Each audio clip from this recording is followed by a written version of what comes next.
When moving in the fire team wedge, three movement techniques are used: traveling, traveling overwatch, and bounding overwatch. The traveling movement technique is used when contact is not likely.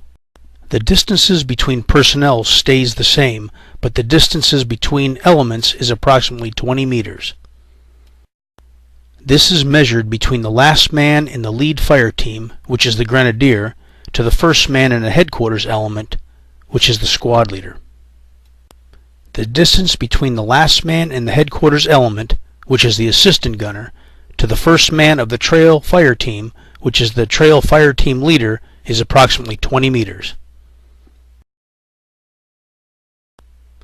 The traveling overwatch movement technique is used when contact is possible. The only difference between traveling and traveling overwatch is the distance from the lead fire team to the headquarters element, which is increased to 50 meters. Specifically, the distance from the last man in the lead fire team, which is the grenadier, to the first man in the headquarters element, which is the squad leader, is approximately 50 meters. The distance between the headquarters element and the trail team remains the same at 20 meters. The bounding overwatch movement technique is used when enemy contact is expected. In the bounding overwatch movement technique, the squad leader, along with the headquarters element, usually stays with the overwatch element. The bounding element, in this case the lead fire team, will not bound more than small arms range or out of sight of the overwatch element, which is normally no more than 150 meters. The distances between personnel and fire teams are based on the ability of the leader to maintain control. These distances are sometimes determined by vegetation and/or terrain. The leader may reduce distances between personnel and fire teams based upon terrain and/or vegetation. The squad may be traveling in terrain such as rolling hills, where one fire team is in the low ground and another is cresting over the top of a hill. This situation may necessitate closing the distance between the fire teams to maintain control. Conversely, distances may be increased in open and flat terrain. Maintaining control while maximizing situational awareness is the goal.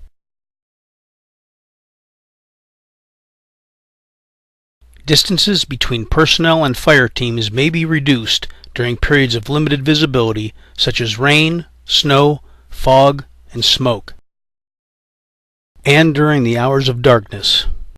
In order to maintain control, the wedge formation may require transition to the modified wedge. The modified wedge is formed by contracting the flanks of the fire team wedge into two columns. Generally, personnel are approximately 3 to 5 meters apart and will vary as to visibility and terrain. At the apex of the formation is the lead fire team leader. As in the wedge, he is responsible for frontal security, en route, route selection, and land navigation. To the lead fire team leader's right is the rifleman compass man. To the rifleman compass man's left is the automatic rifleman. To the automatic rifleman's right is the grenadier. To the lead fire team grenadier's left is the squad leader. To the squad leader's right is the RTO. To the RTO's left is the machine gunner. To the machine gunner's right is the assistant gunner. To the assistant gunner's left is the trail fire team's rifleman. To the trail fire team rifleman's right is the automatic rifleman. To the automatic rifleman's left is the trail fire team leader. The trail fire team leader is responsible for rear security and assisting the squad leader in maintaining accountability and command and control. To the trail fire team leader's right is the grenadier. As in the wedge, the positions of the squad leader and the trail team leader are flexible and fixed for the lead team leader. The squad leader uses MET-TC to determine location of the machine gun. While moving during the hours of good visibility in the fire team wedge, the lead fire team leader may find it necessary to call a halt.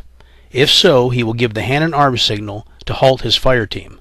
The hand and arm signal to halt is given by using the non-firing hand with the fingers extended and joined, palm facing forward, arm bent at a 90-degree angle, upper arm parallel to the ground.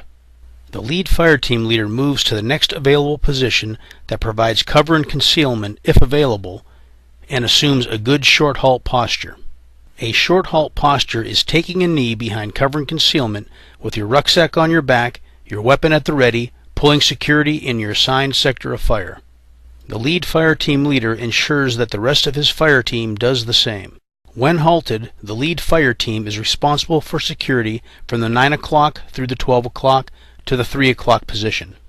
The squad leader continues to close the distance between the headquarters element and the lead fire team to a position where the trail fire team will be able to achieve interlocking sectors of fire to approximately 35 meters out, or hand grenade range, with the lead fire team. The squad leader then gives the hand and arm signal to halt, assumes a good short halt posture, and ensures that the rest of his element does the same.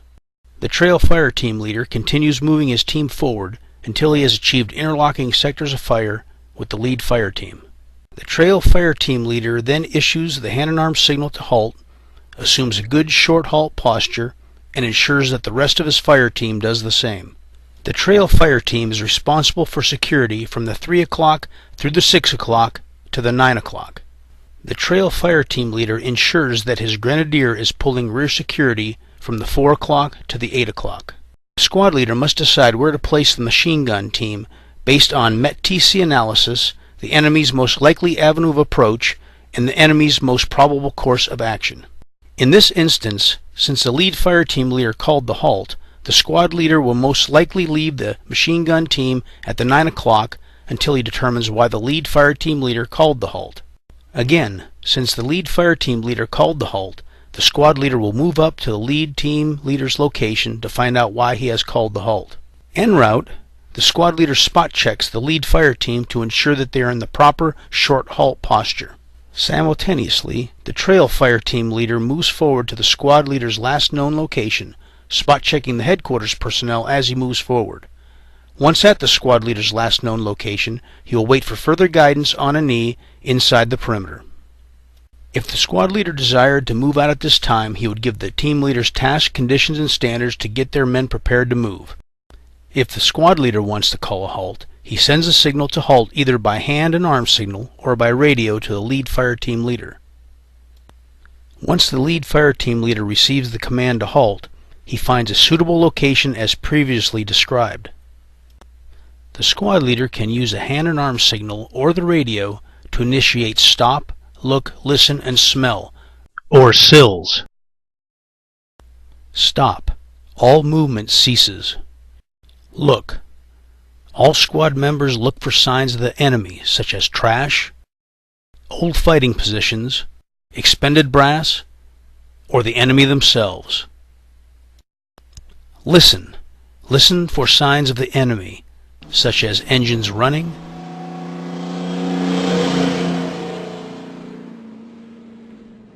the enemy talking, or the enemy moving. Smell.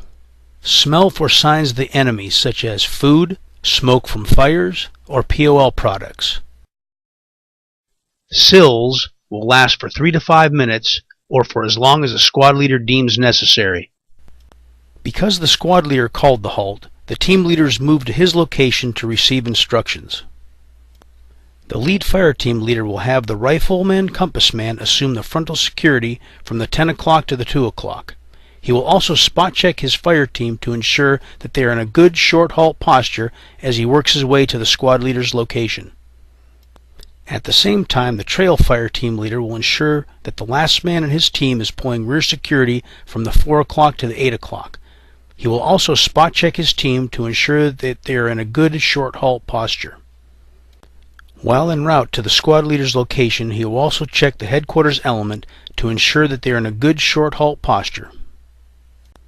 Once the team leaders reach the squad leader's location, the squad leader will brief them on the reason for the halt, such as to cross-load heavy equipment, conduct a water break, conduct a map check, a security halt, or for whatever reason he deems necessary.